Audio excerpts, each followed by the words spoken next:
Hello, Mary Mead. So I want to review a tarot deck.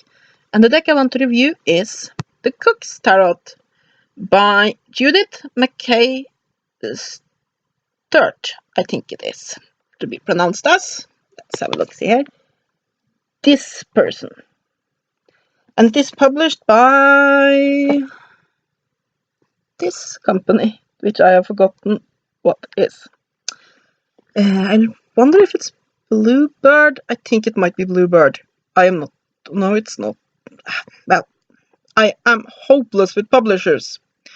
Anyway, it comes in this box, and it is sort of like it's a complete tarot with 78 cards, but presented in a way that it looks more like an oracle deck. So let me just adjust the camera a little bit, or rather adjust how the computer sits on my lap so I can maneuver a bit. It comes in this pretty sturdy cardboard box, and this is a detail I really like. Those boxes that it has a magnetic lock and you can open it and you have little ribbons and such. I really like that. That's a very classy touch. And here you have about the author, and I guess you can read it if you pause. So, in this kit you have the book, which we will get to in a moment. And we have the cards presented in 2 stacks. Now, I am of 2 minds when it comes to presenting decks in 2 stacks like this. I have a couple of other decks that is laid out the same way, and on one end I like it because you avoid then to have the tarot sets that basically you have the little deck and you have a giant box to be able to have the book in, and the deck sort of just lie in there and scrangle around. So that's good that you avoid that. At the same time, when it's in 2 stacks like that, I don't know, I don't sort of like the aesthetics of it. This necklace is driving me insane. That's a reason why I don't use it very often. Anyway, let's have a look at the book. It's very cute. But what does it contain? Here we go, let's just find the index. We have acknowledgements, content, preference, introduction, and tarot spreads. We can all guess at what that is. Now, it does come with tarot spreads, which I like. Let me just find them so I can show them to you. Basically, the spreads are pretty standard. You have a 3-card spread, a 5-card spread, a card a day, the ever-present Celtic cross, and we have one unique spread. You know, I love that, which is created specifically for this deck, which makes me happy. It is a pretty decent spread. Then we have the Major Arcana and the Minor Arcana. And we have a conclusion and bibliography. So, the meat of this is, of course, the discussion of the cards. And they look like this. It's basically around 2 pages of information. We have a picture of the card and some information.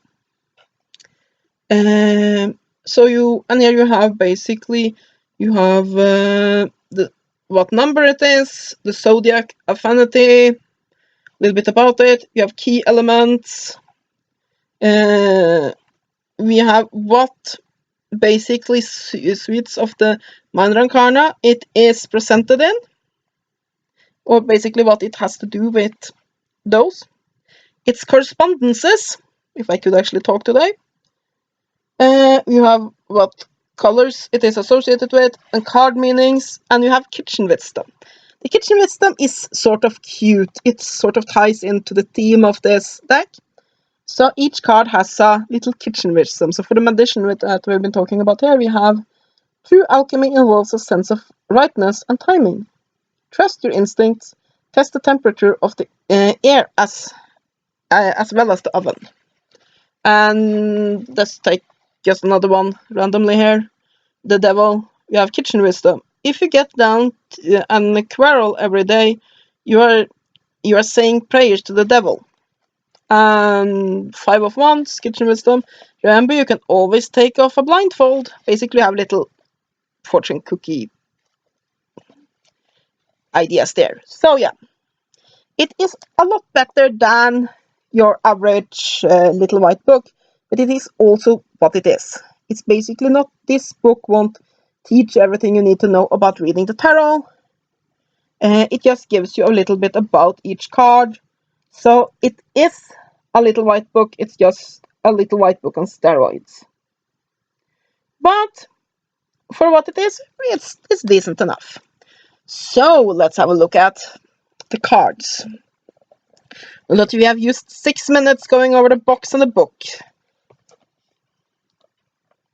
Oh, come on, come on, come on. This is one of the problems with having it presented like this. It is difficult to get it out of the box. And if you just basically tip them, then both of them will come flying out. So that's a problem. But here we go. As you can see, the cards are extremely colorful and they are kitchen themed. So you can say that this is definitely a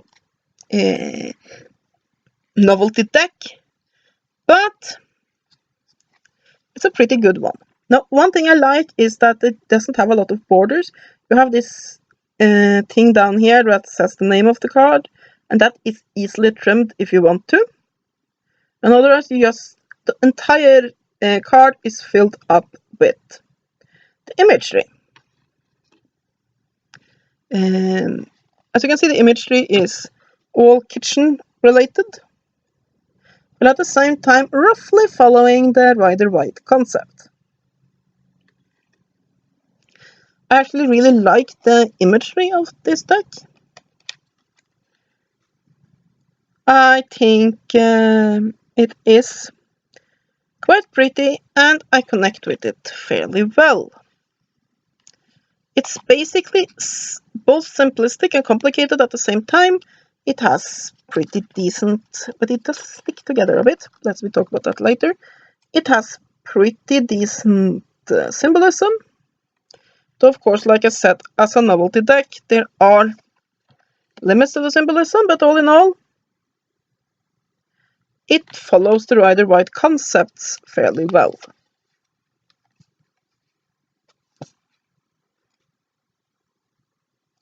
As you can see, this has the size of your typical Oracle deck. And okay, I just have to talk about this, that how much these cards stick together. But I guess as you use it more, that will see it is ridiculously glossy, and that tends to make them stick together for a little while. So I would say that this is not just a novelty deck.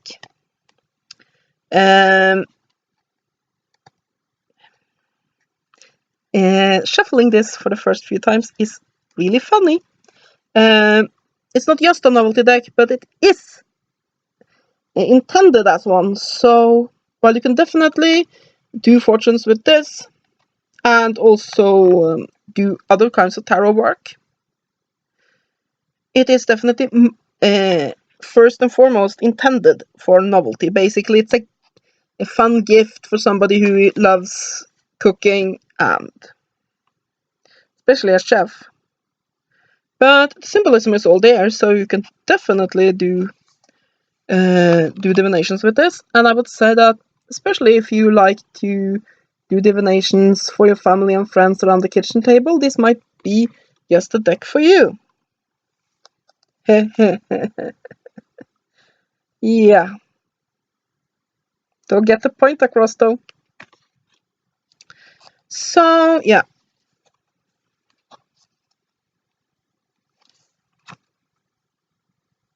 Now this is the back of the cards. I do not like that. It is extremely boring. It's a fork and a spoon. And unfortunately, it is not reversible, which they could have easily made these. By just alternating, if it was the fork, basically the directions the forks and the spoons were like that, they could have made them interchangeable, but I haven't. Which is annoying. Other than that, what do I have to say about this? If I could actually show you the cards and I didn't stick together. Come on. And I do, like I said, I do assume that the stickiness will, as I use this more, it will probably solve itself. Now, one thing I have a problem with, the cardstock is not great. It's not disastrous, but it is not great. Now, the problem here is that with this kind of cardstock quality for a regular tarot deck would have been acceptable. But since these are oracle card size, they get much more difficult to shuffle, and there will be a lot more wear and tear on the cards, meaning that they generally need better quality. So that is an issue. I'm not going to show you all of the cards, but you get the general idea. I can show you the Major Arcana. Get the general idea of how they are made.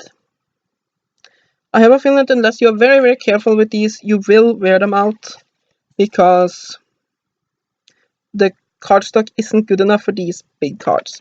And of course, this is also a thing that if you have a problem shuffling regular tarot decks, I cannot recommend this one because it is far more difficult to shuffle being this large. But if you are looking for a deck that's basically fun, colorful, and might fit for basically telling fortunes and divinations in the kitchen for family and friends, or as a fun gift for a friend that's a housewife or a chef or any of those things, this might just be the thing for you. So yeah, note to the little arcana, I'm not going to show you everyone there, just a few of them. As you can see, they are fully illustrated. So yeah, in the little the white book, or the big dark blue book as it is in this case, they have given the sweets new names to fit with the kitchen theme.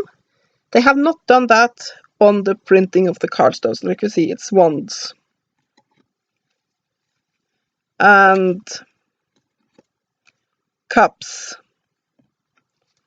and swords, if I can get my phalanges out of the way,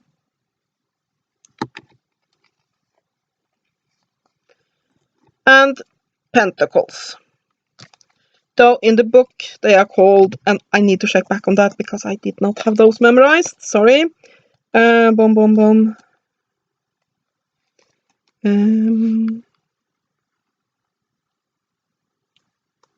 What did I call them?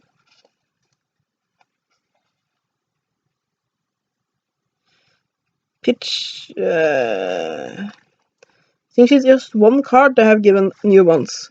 Basically, pitcher, knife, dish, rolling pin. So pitcher for the suit of cups, a knife for the suit of swords, a dish, also a plate for pentacles, and rolling pin for wands. And I'm very glad that I didn't go with that, because novelty decks that has their own sweet names just to be novelty, well, the novelty wears off very quickly. So, all in all, what do you think about this? It's a decent deck. It is not great because of the quality, and it can get a little bit too much on the novelty side. But all in all, it is not bad at all. The cards are beautiful. I do not like the backs of them, and they are not reversible, and they're ugly. The cardstock quality is horrible, but other than that, it's a pretty good deck. I'll give it 6 out of 10. And that is my review of The Cook's Tarot by Judy McKay Sherd. I hope you have enjoyed this review. Have a great day, and blessed be.